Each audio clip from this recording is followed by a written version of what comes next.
Hello, comrades. Your friendly Apple alumni here, sharing some of the tips and best practices with those who work with American clients.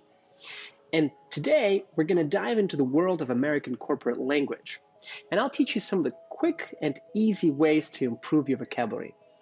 Now, as you know, I personally have been working with American clientele my entire career. I started working at Apple shortly after I moved to the States, still being a student. And so my English vocabulary was basically formed and shaped there. To that, I'm extremely grateful because this nature and nurture thing is always something that I talk about that works at synergy. And so I'm really grateful that my sort of vocabulary in my kind of work ethics were shaped there in that particular environment. It's definitely an opportunity of a lifetime and something that has built the foundation of my communication moving forward. Because if you learn when you learn a new way of communicating, what you're actually doing is you're forming a certain way of thinking, right? A certain approach to work and even life scenarios. You become kind of an updated version of yourself, if you will. So if you let me, I'm going to share some techniques with you that will update you as a person and a professional. And the first advice that I'm going to give you when it comes to building your vocabulary the right way is to read and watch business news. Now, I understand that most of us don't watch TV anymore.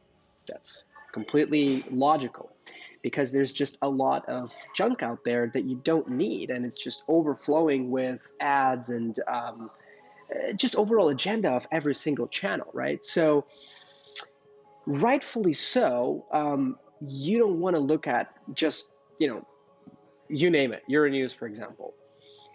You're going to hear a lot of expressions and words when you do, however, because improving your business vocabulary takes more than just learning a new words.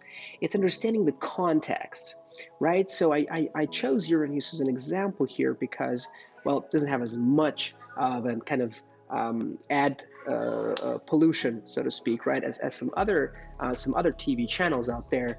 But it's a fastest way for me or that I would recommend to learn a new word and expression in a specific context, right? So you can watch your news in your native language and then switch to English to watch over the same list of kind of agenda and items that were already presented to you before, now in English.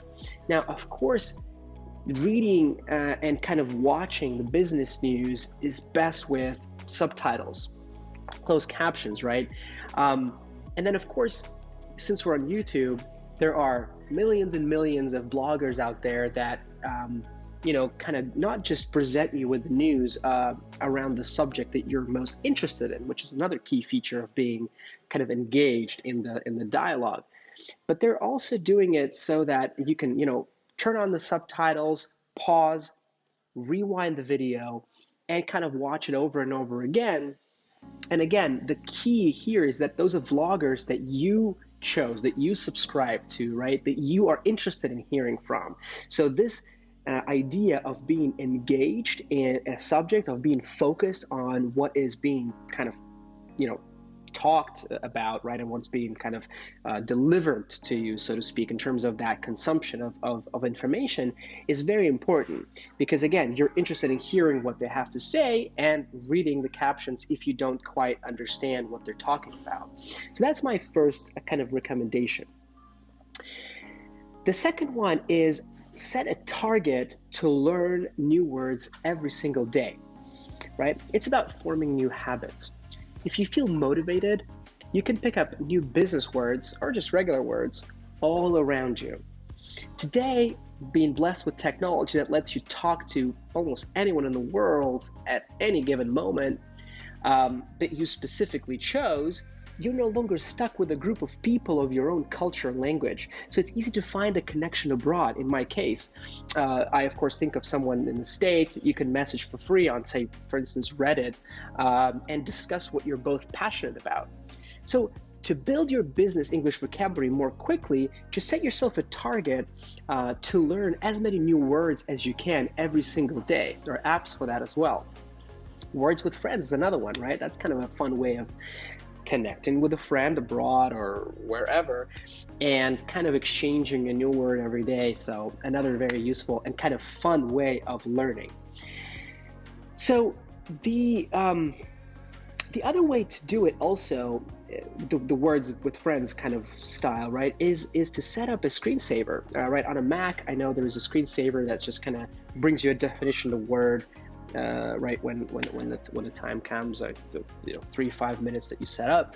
And that way, when you get back to your computer, and now we're all working at home, or even if you're in the office and you kind of walk, do a little walk and just get kind of away from your computer for a minute. As soon as you come back, you see the word of the day, you see the definition, it's floating, it's beautiful, so you can kind of capture that knowledge again. So a fun, easy, creative way that kind of sets the right mentality for learning new words every day. And the third kind of advice that I can give you based on my own experience is that there's absolutely no excuse today to really kind of boost your vocabulary. So don't forget that practice makes perfect, right? If you actually use the words you've learned in the context, right, where they're applicable. Like, for instance, for me, one of the latest words I've learned were ramifications, going off on a tangent, and the third one was to stiff arm somebody, right, or to be stiff armed. I actually have learned these words from an interview of Joe Rogan podcast with Robert Downey Jr., and you would have never thought, right, that this is something you're going to pause and actually read the caption, right, on YouTube and kind of save into your memory. But I have to use it every day, or at least try to kind of get it engraved, if you will, into my neural pathways, right? And that's the key, again, is to practice, just a few words a day. And, in general, learning vocabulary is a good thing.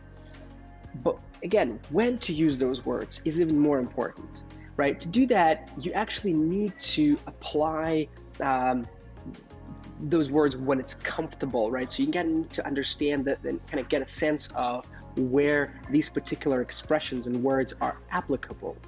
So see what works for you, what kind of matches your personality, right? Don't just use the word to just appear smart, because it's gonna bite you in the ass for that. You really want to use words that are simple enough and adjusted to who you are, to your to others, right, perception of you. So these are the quick tips for today. These are quick 3 kind of pieces of advice, if you will, that I have, and to this day I'm using, that's going to help you build your vocabulary. Hope you enjoyed it. And if you have been, thank you for watching.